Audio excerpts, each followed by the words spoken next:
Okay, let's play a game where you get real sad! Man, it's been too long since I played an overly complex JRPG and played something real depressing like, so I can, feel something. When was the last time any one of us felt anything? Yo, same! Oh hey, Valkyrie Profile. Now, some people are gonna take issue with my pronunciation, Valkyrie, but in my defense, it is actually pronounced as Valkyrie. And anyway, where's your English degree, sweaty? It's a weird little PS1 JRPG from '99, devved by Triace, the Star Ocean people. I wanna take nappy time with you, okay? It also got a PSP release that's usually considered inferior, but 90% of that is weird sprite stretching, so if you don't know what I'm talking about, you probably don't care that much. Here's the pitch. Imagine a JRPG where hard mode is easier than easy mode. I know. KBash, what the f are you talking about? But that's just a fan meme, something I read while researching the game. It's more accurate to say that, with a refined understanding of the game's mechanics, hard mode is much more enjoyable and open to player expression. But that's hardly as fun to say, so pitch number 2. Play a game where Guts from Berserk is a major party member. Sure, it's not confirmed, but come on. And really, who needs a tall tale to sell their favorite game when Valkyrie Profile has such chaotic design? How about, hitboxes on basic attacks? Shut up! An absolute library of menus? Oh, I love homework. Watching every recruitable character die? No! Sure, it might not be for you, average viewer, but I'm the demented one here, okay? So why don't you go grab your little sippy cup and your snacks, and I'll just open a window into my twisted world. Here it comes! The void tendrils are wrapping around your limbs and you're being consumed!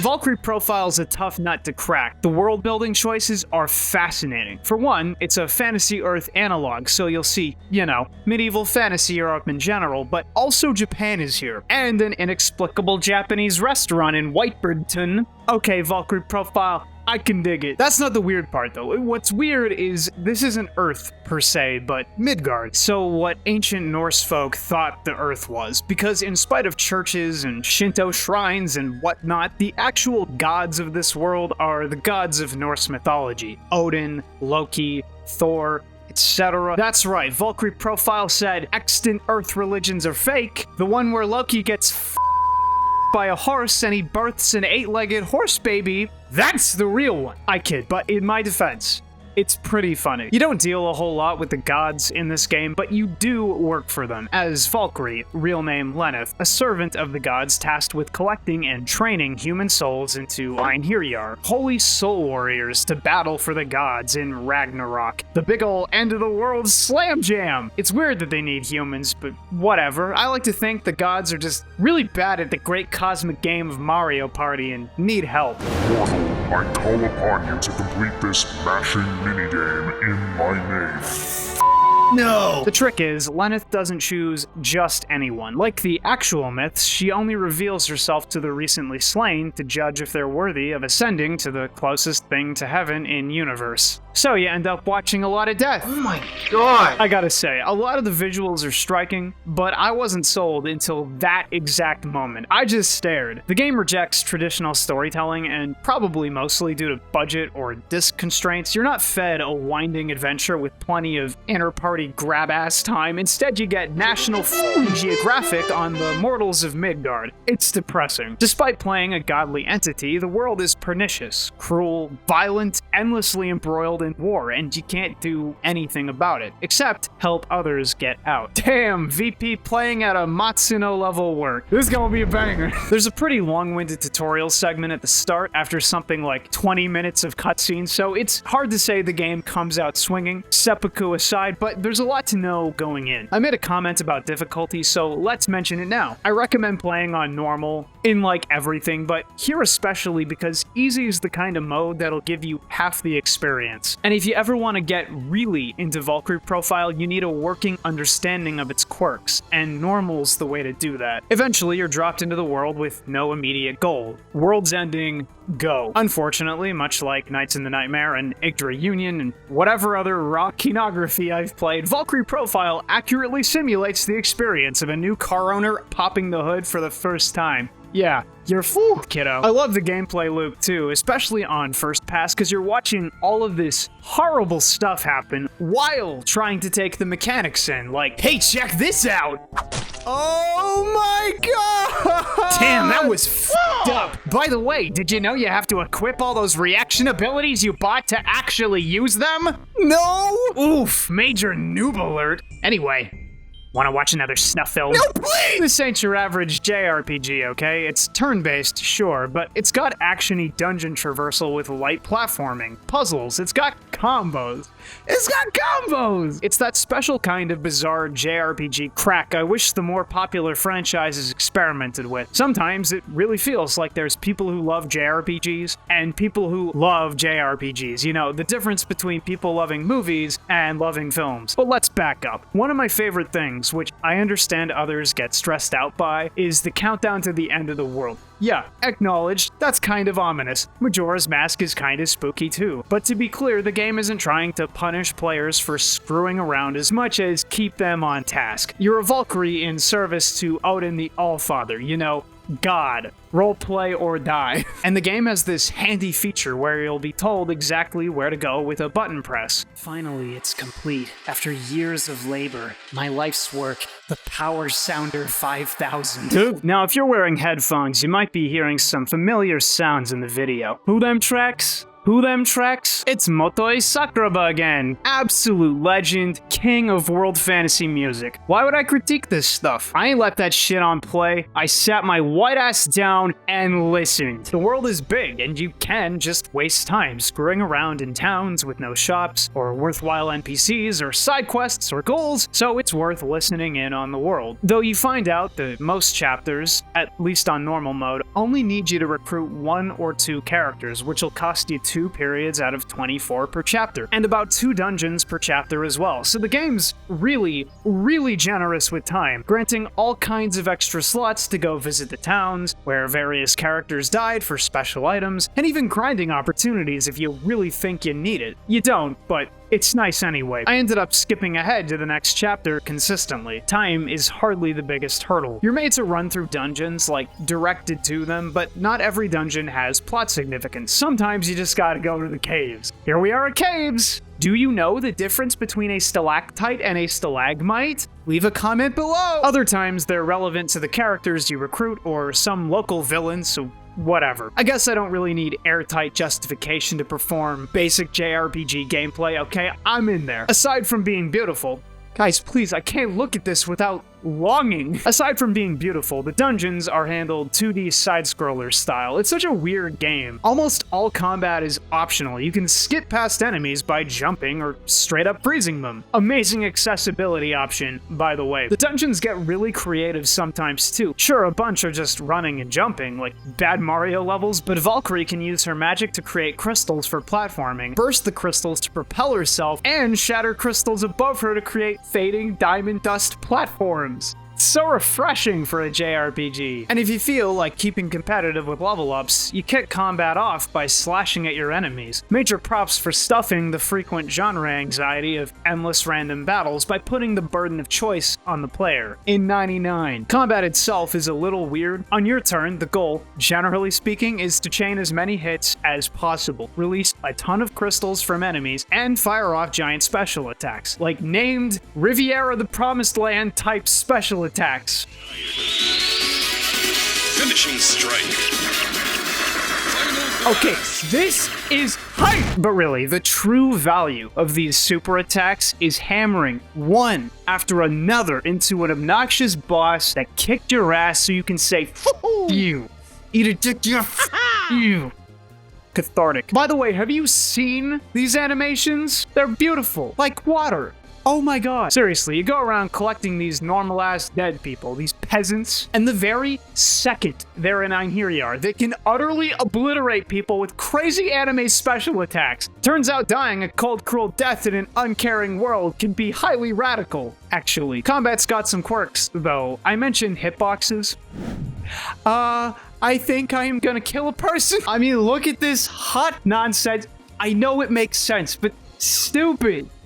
It's actually cracked to tack hitboxes onto your button presses. It's a JRPG. Sorry, I don't know how to process this. It's awesome. Means performing combos has a dexterity timing component, so you're always engaged in the basic battles. It's mind-blowing, really. I think the major issue is that not all hitboxes are created equal. Arngrim here will straight up miss floored or overly small enemies that aren't being juggled, even though his sword is the length of a bus. This spear girl has really strict timing to land her full combo, and it's really annoying in general. Several characters are easier to use for no real reason. They were just gifted with better hitboxes. To be fair, we can't all have a janky hitbox. And some of the coolest characters just suck. This gets complicated further by weapon equips and customization options, like changing around which move goes off in your combo first and last. But yes, Valkyrie Profile wants you paying attention, and sometimes it doesn't pan out perfectly. But the hole goes deeper. There's status ailments to contend with. There's random enemies combo blocking, forcing the player off, or making them guard break the enemy with powerful strikes. There's a pile of reaction abilities letting you dictate how your character behaves in certain situations. You can set your characters to automatically consume healing items with an ability. There's so much fun, customizable junk going on under the hood, and it's all the kind of stuff you won't have a perfect handle on a first playthrough. You can run through the game dry as or cook the thing right. It's all in the prep. Before talking bosses, I gotta mention boss rewards. You're given some treasure chests containing artifacts of the gods after each boss kill, and the game prompts you to send them back to heaven or keep them for yourself. You can keep almost every artifact and still get the normal ending, so don't worry too much. It's just kind of funny, like, no, yeah, you Odin, I can't see what this sword does. I have no idea, but I want it. It's mine! Honestly, bosses are the biggest challenge in the game, even though this one puzzle really gets on my tits. The bosses range from tutorial level jokes, like use the fire attack and the boss will die, to I am gonna retroactively make Triace a subsidiary of EA. They're not even worth talking about in detail. Several of the hardest boss fights are just like the floor bosses in Persona 3, so some of the hardest and most specifically designed fights in JRPGs. And no, not difficult, just specific. Like, if you don't take out these enemies in this way, the guy behind the meat shields will send you to the Shadow Realm. Like, hit this enemy too lightly and your team will explode. Like, oh no, you need the bow equipped on Valkyrie to make this one work. Whatever, been there, done that. I don't respect it, but most bosses aren't that bad anyway. They give enough wiggle room that your own solutions are possible, just not on the first pass, probably. All of this stuff comes down to team setups. Every member of your squad is affixed to a face button. That's how you control them in combat, no movement. That's all automatic. It's just timing. How you select and build your party makes or breaks the experience. You're handed a lot of menus up front, and we all know how I feel about menus, but then I keep coming back, so really, I guess I just like accounting. Catch y'all in 10 years doing your taxes. So to cut a lot of crap short, you can notch a lot of little aspects about your characters and choose which weapon types you want in your party, which matters a lot. Bow people are in short supply. Sword wielders are everywhere, but combo really well in general. Mages are broken. Look, we don't need to get into it, but you can absolutely crush the game with a party of mages. It's like they tried to balance mages out by limiting their ability to attack at regular intervals like everyone else, but then loaded them up with the only utility in the game, and insane damage, and straight up broken abilities. Okay, so balance is a little schwacked. Engaging normally, you're probably not gonna stumble upon that little factoid. The gods basically lower their heavenly vacuum, i.e. you, and suck up mages like dirt. Oh, we haven't even talked about transfer yet. On top of finding dudes to recruit and dungeons to delve, the gods ask for very specific things at the start of every chapter. One of your warriors, that is. A guy who's strategic, a strong warrior, someone who's skilled in disarming traps and knowledgeable about zombies. Maybe as a bonus, he's got a 10-foot Now, some people hit a wall with this system. It kinda sucks. You go out of your way to recruit these people, get attached, watch them die, but no. Odin needs someone to shave horse hooves or something. something. Please, Valkyrie, send your greatest female magician with the biggest dumpy. Odin, for Christ's sake. It's like Fire Emblem permadeath, only you choose the guy who dies and everyone else is protected. Actually, never mind, that sounds awesome. Okay, Nils, into the Soul Crucible you go! You don't have total control over who gets sent, though. Some characters are straight up labeled unfit for heaven. Guts, Arngrim, namely. That's the big one. To be fair, I'd be intimidated too if I were the Lord of the Gods and my servant tried sending the most fitting replacement imaginable to my court. You have to make heroes presentable for Valhalla though, and some of these guys are real winners if you catch my drift. So you level up their hero traits, things that gods and Valkyrie don't possess, for example, and make them more heroic so you're more likely to win the war above. Things like increasing cool-headedness, reducing cowardice, that kind of stuff. After that, you load them up with whatever Odin asked for and send them away. But it's okay, at the end of every chapter you can see how they're doing in Valhalla. Apparently they can die up there, but I followed instructions and never had that happen. It's good that the game does this, by the way. You're fed something like 17 characters, and they all get their last moments in death cutscenes, generally, but that's about as far as development and screen time goes for most characters. It's cool that you can get a little more out of them, see their personalities come alive a bit, even if it's framed in text. That got me thinking, you know what, maybe y'all don't know me very well either. KBash facts. I am a triplet. I have consumed intestines. I have never been high. One of those is a lie, but I think it's pretty obvious which one. Now, the last major hurdle, I think, the perfect capstone to the little trifecta of, so far, timed play and ritual character sacrifices being graded. You get praise or admonishment from Odin's wife Freya at the end of each chapter. About your performance, it is magnificent. Ooh, I love praise from Mommy Freya! When you're winning, it feels good. You get handed a pile of points to spend on items, equipment, and healing stuff, so you're massively incentivized to follow orders and instructions. It's worth mentioning that it's basically impossible to fulfill every demand handed down to you, so just do your best and send up one guy per chapter unless the game asks for more. You'll do fine. I keep remembering weird shit to mention. You need those points, like as many as you can get, because there aren't any shops in the game. Yeah, all these beautifully rendered cities, nothing in them! There's just treasures and dungeons and a materialized point menu letting you create magical equipment. And materialized stuff is better than anything else anyway, because it can't break. Something that will happen with the artifact weapons and treasures you pick up in dungeons. Oh, it says 10% chance to break. I think it means 10% chance to last one single button press. Jesus! But wait! It gets better! The difficulty you select determines how many dungeons and which dungeons appear in which chapters, alongside which characters are recruitable. That's why easy is bad. You actively lose access to most of the cast, several leveling opportunities, the best items in the game. You lose so much. The game actively punishes you for picking easy mode. It's like an awful trial mode, so I gotta stress again, pick normal, and try hard mode later. Valkyrie Profile is a mess, in the best way possible. Brings me right back to Dept Heaven and all of that psychotic bullshit. Like, this is a game torn between genres, actively experimenting with what's possible and keeping difficulty pretty stiff, but fair. It's the kind of thing that ropes you in once you get a taste for its systems, something really considered. You can tell it's not the full version of the designer's vision. Some characters get walked off screen and die, some backstories are short and others excessive, but that doesn't mean the game and the story don't have value. Valkyrie Profile's little story trick, that is, probably not having the budget to show all these character death cutscenes and have a traditional JRPG story simultaneously, so just not having much to go on actually works in the game's favor, especially with the multiple endings. You get the sense pretty early that something's off. Valkyrie having a name,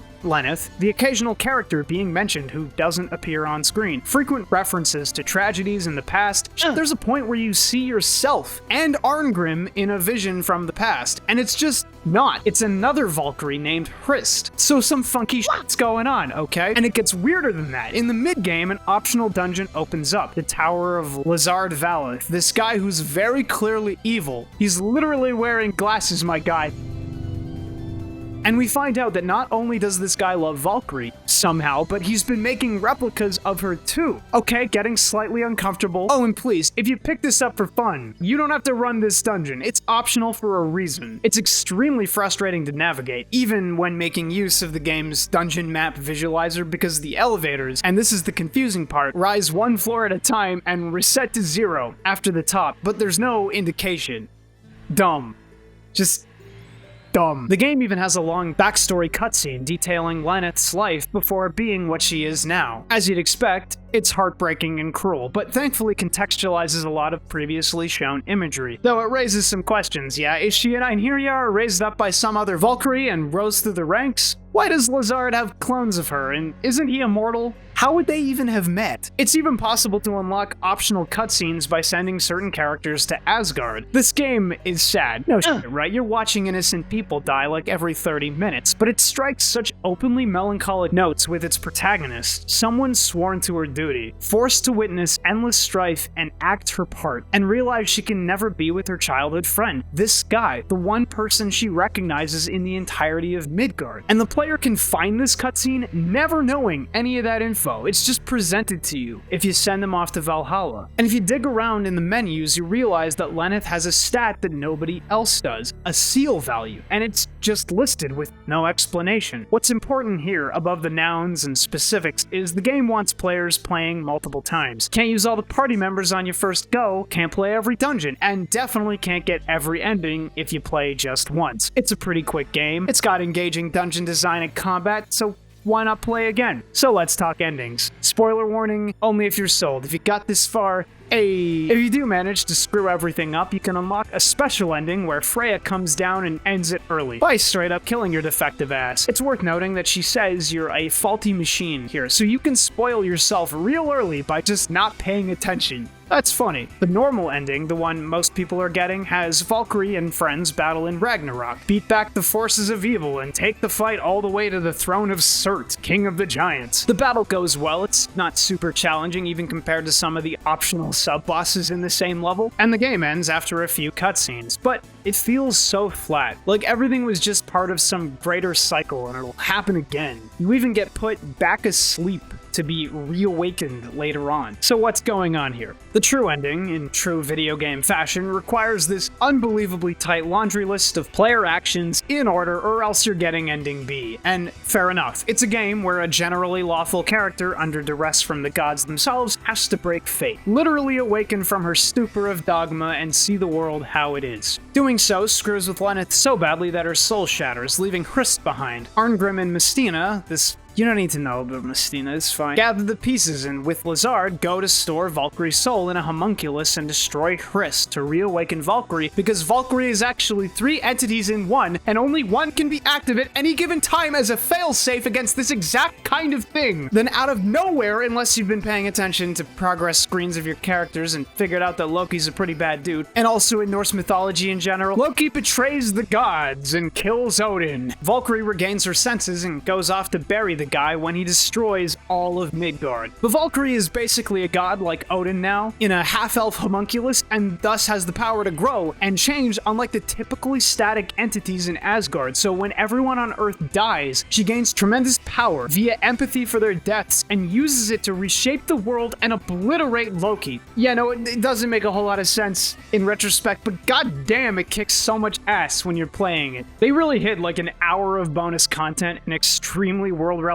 cutscenes behind some of the tightest requirements I've come across. It's like they gave the player a 3-wheeler and made him solve that equation the movie math prof can't solve to upgrade to a regular bike. Naturally, the game's really good at making fans into sycophants, really asking them to engage and learn about the game with its myriad systems, complications, hidden recruits, and the quest for ending A. But it's even deeper than that. One of the major conceits in the game is that the gods aren't really anything like humans. Life on Earth is cyclical, so humans humans are reborn, reincarnated, I guess, endlessly as the world turns. And the gods watch it happen so much, they just don't care. They're ageless entities, but Valkyrie was a person, and she's capable of feeling, regardless of the controls the gods put on her soul. Despite being overtly lawful, she has a great deal more empathy than any of the gods do for humans and the loss they experience. That's probably why she goes out of her way to recruit some of these people. Most are heroic, but some are straight filth. To even offer them a chance at heaven means Lenneth has more forgiveness in her than the average human. Shoot, even after killing Loki, she waxes poetic about not understanding him instead of spitting on his corpse. I love the way the game puts you in her shoes by letting you meet all these people and cry through all the death. I love that you have to engage with the world and its cultures and people in poverty and rich assholes, even if it's all really rushed, because they couldn't allot opulent amounts of time and resources to each area and character. I love that Valkyrie's forced to listen into the world itself to figure out where to go in-game. She has to engage with the world at a level no one else can. And this empathy is her core strength. It's what carries her through the finale. If you get through even one playthrough, you'll love the game and the world. And the true ending, though fully riddled with questions, still manages to hit such a hard payoff. Watching the most deserving person in the game, the greatest candidate for God, become a literal god of creation and set the world right. It's the kind of thing you wish for in the real world, and it takes an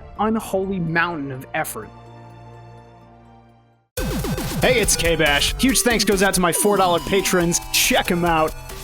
Beautiful. And double special thanks goes to my extra generous patrons who are Adam Welch, Acropolion, Alex, Alpha 42, Arch, Azura, Axon 8, Basement Dweller, Bearkeeper, Easy Soul, Ben M, Blake Against the Machine, Boha, Boom Dead, Brios, Brianna Woo, British Goose, Cal, Can I Cuss on Captain Here? Blasted, Captain Wade, Caesar T, Chiefy Boy, Cordon, Chris Bromo, Cody Golden, Couch Moba, Corgi the Lad, Crater, Chrono 19D, CW Glassworks, Cynical, Daddy Dago, Dondium, Denny Pango, Dakota Storm Jones, Jakey Stakes, Swaggy David Castillo, Dara, Dakota, Dennis Amaya, Dr. Cullen PhD, DSChabano.com, Dylan Coffee, 8-Bit Elias, Elpio, Elsa, Aesthetico, Everstone Isle, Fupa Saiyan, Frankenstitch, Frisky Nippler, Goose 6112, Gray, the Darkest Black, Corey, Gucci Plant, Hatsune Miku's Crack House, Archive, Heeman, Game & Station, Horn Tiger, Huey. I'm supporting KBash just because I wanted to make this part of the video longer. Ingenious Clown, I punched a sandwich, Irrational, Irradiated Cherries, Dice Kyle, it's not bad. It's time to sue. It's not good. Ivy Ruth Langley, Jacob, James, Jason Lasky, Jaden, Jay JK Hedgehog, John Bo the Joker, Joke Fraud, Jordan Joyner, Julian My Julian, Keegan Too Cool, Kata Snack, King Kuma, Clock Crated, Crazy Dark Chocolate, Kumi, Kais, Kyle, KZ Excellent, Lady Dentalian, Laundry Mom, Lego Sid, Loathsome Dung Eater, Low Fat Moger, Lucas Boyd, Lucky McSmucky, Mac James, Magical Madman, Mara Ganger, Marcules, Mugio, Maximilian Wolfgang, Mike DeVere, Milky Moo Official, Monochrome Only, Mr. Dodongo, Mr. Whiskey 282, Nyrenew, Pedo Torpedo, Nico Puzzle Rat, Nurian Daridius, Not Nobel, Old Burgle, Old Man Cranberry, Only LK, The Plant, Pandemic Cowboy, Pinata, PK Gaming, Popular Hitman, Potato Gaming HD, Prismatic Dan, Fractal and Pals, Quasar McDougal, Quillworth, Quinn, Reasonable Willow, Reggie Rodriguez, Renteca Bond, Ricochet Frame, Relay, Roy Londo, Ryan Maury Brooks, Siren Smells Good, Salty Smasher, Scribe Slendy, Sakaino Award, Shod, Silver Bear 909,